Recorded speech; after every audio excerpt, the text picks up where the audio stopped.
ඒයි මේ ටිකක් එන්නකෝ. මට මේ හැටට කට්ට ගහගන්න තියෙනවා.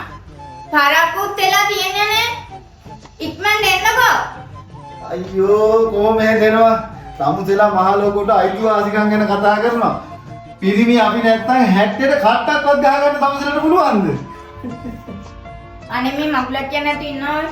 මේ ලෝක පිරිමි නැත්තම් පටු ගහන්න නෙමෙයි හැට්ට අඳින්නත් ඕනේ නෑනේ. තාත්තා උඩි පුතා වෙන්න. සමුසේ දැන් මට ලොකු ලයින් නැල්ලුවනේ. මෙන්න මේක සමුසෙම ගහ ගන්නකො. තාත්තා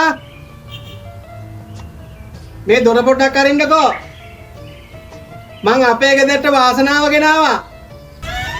ආනේ මගේ පුතා අපේ ගෙදරට වාසනාව ගෙනවද? මම දැනගෙන වුණ අපේ පුතා කවදා හරි අපේ ගෙදරට වාසනාව ගෙනවා කියලා. මොකද මම මගේ පුතා ඉපදිච්ච වෙලාව කේන්දරෙත් බලන්න ගියානේ. ඒකෙදි කිව්වා අපේ ගෙදරට විතරක් නෙමෙයි මුළු පරම්පරාවටම මගේ පුතා වාසනාව ගෙනවා කියලා.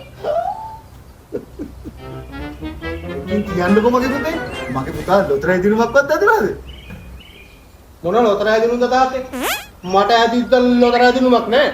මේ මං එහා ගෙදර වාසනාව නංගිව අපේ ගෙදරට කැන්දන් ආවා.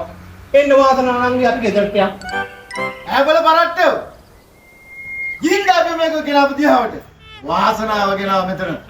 අනේ ඇයි තාත්තේ ගෙදරටම ආපු වාසනාවට පයින් ගන්න හදන්නේ? පයින් නෙමෙයි ගහන්නේ. අත බල නෙයි. ගෙලෙන් ආ පිටුර බල්ල. මුන්දෙන්ට ගහලා වන්නන්න.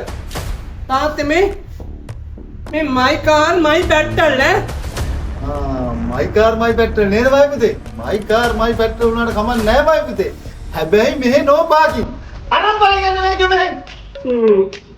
වාසනාව තමයි ඉතින්.